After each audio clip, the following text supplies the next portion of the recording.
I was a part of tech layoffs that happened post-pandemic.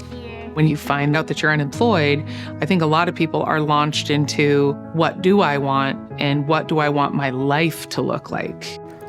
I needed to pivot and figure out how to get to a technical role.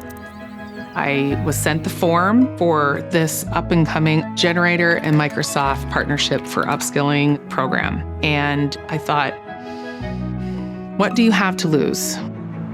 We partnered with Microsoft Philanthropies and the TechSpark team to launch the Generator Skills program to help people go from unemployed to a new career in generative AI through our accelerator programs.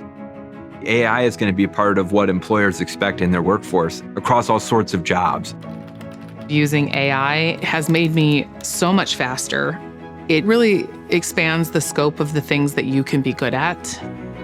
In our program, we're just scratching the surface of what we think Microsoft and hopefully partners like Generator can accomplish over the next 5 and 10 years. There are going to be a bunch of people coming out with really great new careers that are really well paying, that have these cutting edge skills, that have room for growth, and all of the sense of self-worth that comes from being in some place that you feel valued. It really is life transforming.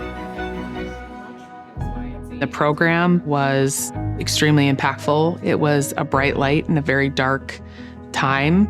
They can help you find where you're at and where you want to go.